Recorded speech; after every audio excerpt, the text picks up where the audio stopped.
Salamy, maro nareo manontany anahy, eza sisigny videonay. Zalahy raha malala fa 15 be gn'andro a, feu rouge ny poche-tegna. Ny fiaignako zao da en terminaison Y aby. Fahity, kivy, sidry, ity.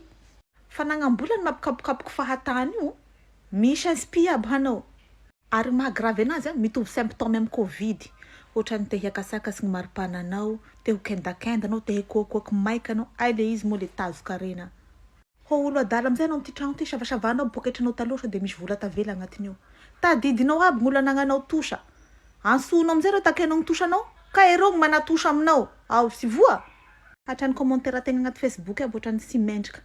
Ny sarin'olo igny joyeux anniversaire, hanao losy manao RIP, mes condoléances, courage. Kay hanao ro tena mila courage.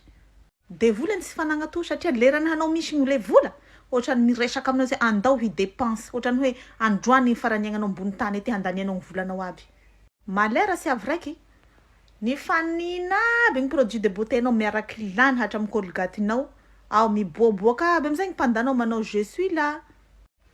Le olo koa amizany tsy raha te halala anao satria pozinao mipoapoaky nefa poche-nao mangoakoaky.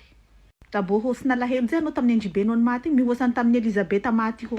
Mbo hitanao hoe parti trotto aby za izy ko. Tegna aloha fa misy vola zany ene zalahy velokira. Mahay mamorona aby. Vola fitady tosha mapiady falohanao sy misy anazy io. Sy afaka ambavanao le ry Jeso tompo tsara o. Na ry hantatina. Oh zalahy naona no to miadana ny pireare. Igny miherikerinandohanao. Tapos ngavongavo mitrakatraka vo andalana igny. Miondrikondriky fahatany avao dre gn'akoho manao kokoriko akaiky eo, ahinao mikizaky ny jalinao. Tadidiko tampoka aby fandaniako vola manao shopping regny. Tena sy mikante. Igny lo fa andeha andeglizy hanao rakitra. Taliavinao aby karatsakaratsaky lamone dimampolo regny harotsaka agnatiny eo. Romodromo sy fahatany amizay tegna ho alika tsy vita vaksiny. Agnenao ka sesora sampandakwaty hoe attention chien méchant. Dabo misy olo manao an'izao hoe salut ça va. Tarehinao amin'io fa ça va pas. Vakavaka izy mana ligne directa firesafana amin'ny Jesosy Kristy agny hanovako zao fitarenako be zao. Pardon les copines, amizao fotoana zao sy mila mananama mitovitovy grady aminaha. Gn'olo tadiaviko zao de za mba te hananama zanazanaky ny Banque Mondiale regny.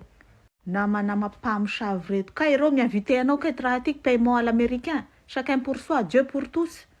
Zao izalako, samby sahira amin'ny fiainana. Aleo début du mois rendez-vous sika. Tena merci de votre compréhension parce qu'en ce moment j'ai des problèmes de tension.